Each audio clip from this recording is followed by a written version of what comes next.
Here we go on chapter 7. This chapter covers something called the central limit theorem, which is a really important part of statistics. We are going to rely on this going forward to do inferential statistics.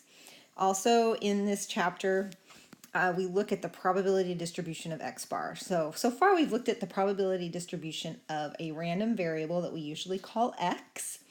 Now we're looking at x bar, which remember is sample mean. It's that sample statistic that's calculated on an entire sample. So we're going to do a little review to start off with, and we'll start to look at that probability distribution of x bar and define what we mean by the central limit theorem. A parameter numerically describes a population.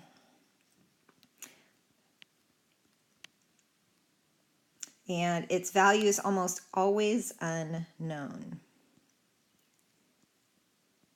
But it's something that we want to estimate. Examples of parameters, we got sample mean mu, sample variance sigma squared, sample standard deviation sigma, and then another one is population proportion, which we just use a lowercase p to stand for. That doesn't look very lowercase. Let's do that again. There we go.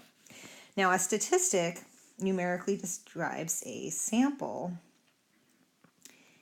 And a sample is something that we have collected or someone else has collected, and we have access to all of the values in that sample, whether they're quantitative or qualitative. And we are able to use this calculated statistic to estimate that unknown parameter that we're interested in. So examples of statistics: x bar estimates mu. S squared estimates sigma squared, S estimates sigma, and P with a little prime next to it is what we use to estimate population proportion. Okay, so sample proportion is P prime. So we're going to focus on x bar, the sample mean in this chapter. Okay, it is the statistic that estimates the population parameter, the population mean mu, and it equals different values depending on what the sample is that we get from the population. All right, so it's going to change from sample to sample for a given sample size of n. All right, because it varies from sample to sample, and remember we can think of those sampling, we can think of sampling as an experiment. So it varies from experiment to experiment. It varies from sample to sample. So that means that x bar is a random variable based on how we defined a random variable. Okay, so we've looked at lots of random variables. We've looked at discrete random variables, binomial, uniform, normal. And so now we're going to look at this random variable x bar.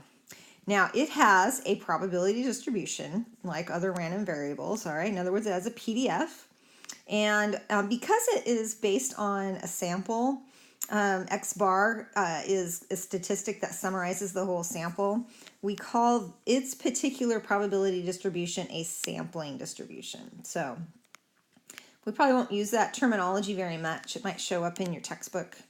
So it's just another way to identify a probability distribution that is specifically for a statistic.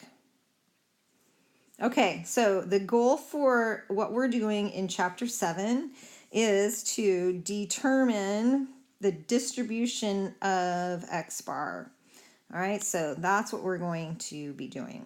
Okay, so next thing to do is watch the next video.